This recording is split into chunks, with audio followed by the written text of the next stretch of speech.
They would pull out a book. We want to thank everybody involved with this, and of course for the nomination. Whenever you receive something like this, you don't think it's warranted, but we do think it's an honor. Yes, we do. And so we're very pleased about that. And in fact, when I first heard about it, I went to Margaret and I said, wow, this is a big deal, Margaret. I think I ought to do something special, like maybe I should dye my hair or get some of that Spanx stuff, to look better. Don't they make that for men? And Margaret, your spouses can be very blunt. And she looks at me and she said, I don't think you ought to dye your hair. You're going to look like an Elvis impersonator at a nursing home. So I thought, okay. I thought, I always listen to her, but I went out and dyed my hair anyway. Just dyed it gray. So then I said, I went off to my next subject, the Spanx. I said, what about that Spanx? Don't they make that for men? And she goes, same thing. She goes, I got to tell you, when I look at you, the part that's most out of proportion is your head. You've got this scrawny little body and you got a George Foreman head, do you? God, so I go to the mirror and you look at the mirror, and you start looking at it in a different light and you go, geez, maybe my head is out of proportion. So I thought, I need Spanx for my head. And I didn't think it existed. But what do you think? It's a start.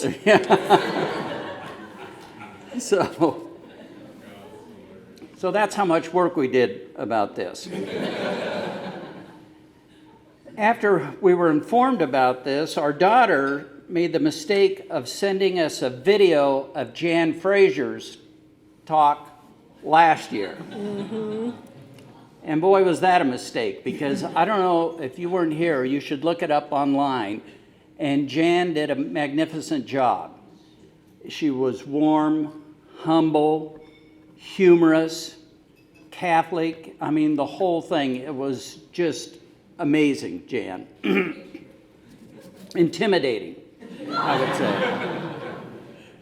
It reminded me, I saw a comedy skit once where a comedian talked what it would be like to be the minister that spoke after Martin Luther King at the Washington Mall. And he gets up there, this is the second one to follow, and the minister goes, ooh, wow, that was a good speech. That was a really good speech. In fact, he said a lot of the same things I was going to say. I mean, almost word for word. I'm not saying he stole my speech, but it was a good speech. So looking at Jan, we were pretty intimidated, Jan, but we had to move on one way or the other. So I thought, how do you match that? So I did what most people would do today. I took Jan's speech and entered it into ChatGPT. And I said, give me a speech or a talk on the same level as Jan's. I don't want it to be better, but just same level. So this is the first phrase ChatGPT gave me, Jan. I have a dream.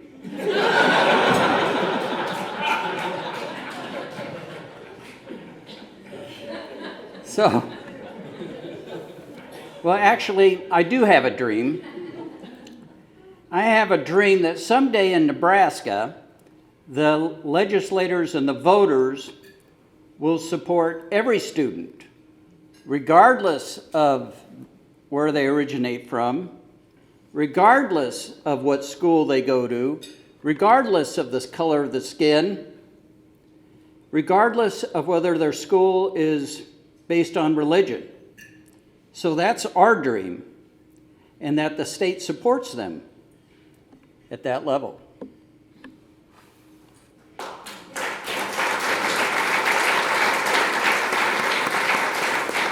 And regardless of their orientation. Practicing medicine in Lincoln reveals the increase in diversity in our community. And we see that every day. Everybody and I'm certain the school and the teachers and the instructors here see it. Every day I see people from Burma, from Japan, from China, from the Middle East. Lincoln has become a very diverse community and a lot of strong families. And I'm certain, Pius, it's reflected in your students. And it's warm to see this happen, and you can see the benefit it brings to our community. And our family in particular has been touched by diversity because I have 3 tremendous son-in-laws that are amazing. They're teaching me all the time. Creighton Bassett, that's here, and Dr. Prasant Ravapati. And Dr. Ravapati is a nephrologist at the Med Center. And what we found out from Dr. Ravapati is that he is an Alabama fan. So now we see our little 9-month-old baby Margot wearing Alabama outfits.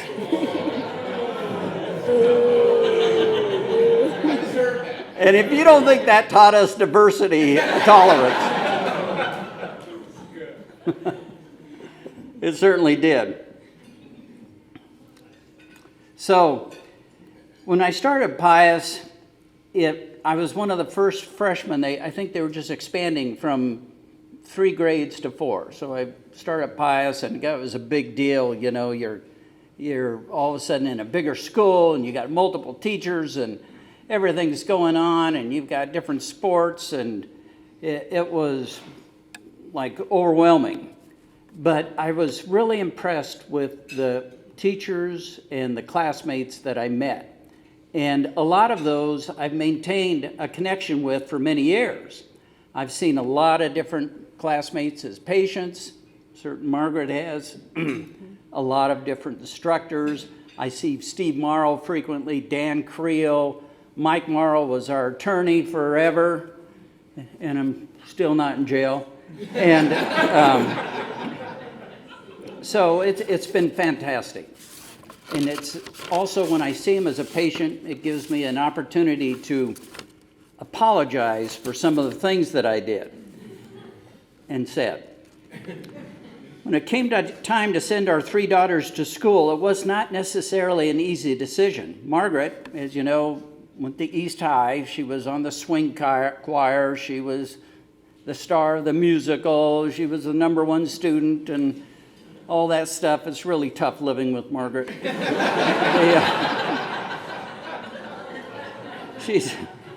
It's been a burden. And, she continued that. She was the top student in college and medical school, and everybody looks to Margaret for answers. When my kids had eye problems, they'd go to Margaret. But I think that as good of an experience that Margaret had at East High, it was the intensity of support from my classmates for Pius that moved us. Wouldn't you say? Yes. So this has been going to Pius, being involved with Pius, supporting Pius, having our kids go to Pius, has been a blessing for us, just like it has been to practice medicine in this community. Okay, I'm the straight man. Once Greg and I decided to send our children through the Catholic school system and onto Pius, we never looked back. We met wonderful families. Our children grew up with a quality of friend that continues to give them support yet today. All 3 daughters were individual and team state champions in golf or tennis and succeeded in academics in high school, college, and medical school. We give the teachers and administrators at Pius a lot of credit for the fulfilling academic careers that Lee, Stephanie, and Elizabeth experienced through their educational years. Now, as practicing physicians in Lincoln, they too experience the joy and warmth of seeing former classmates and teachers as patients. A friend of ours wrote a book on leadership. The chapter that resonated with us was the chapter on servant leaders. A servant leader is defined as a leader who seeks to serve others first. As our responsibilities went from one employee to now over 500 employees, becoming a servant leader was consistent with our training as physicians. Our early friendship and respect for Monsignor Liam Barr provided the template for what a servant leader could accomplish. Thank you, Monsignor.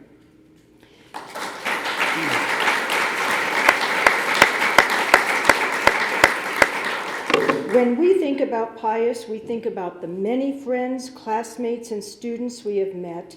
They all play a role in the special contribution that Pius makes to our state, but in particular, we believe that every teacher and administrator that we experienced at Pius has been a servant leader for the Pius community.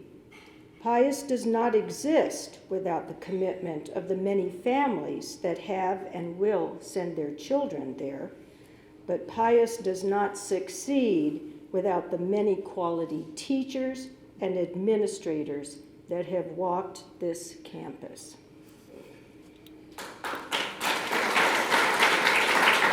So, thank you. So, going back to our original request from ChatGPT to match Jan or approach it, we needed an ending. So we went to ChatGPT, I looked it up, and I said, how do we come up with something that's comparable to Jan Fraser? And they said, first answer was, you can't. Give it up, Sutton. But then when I pressed again, it says, okay, here's your answer. Ask not what your Pius can give to you, but ask what your friends can give to Pius.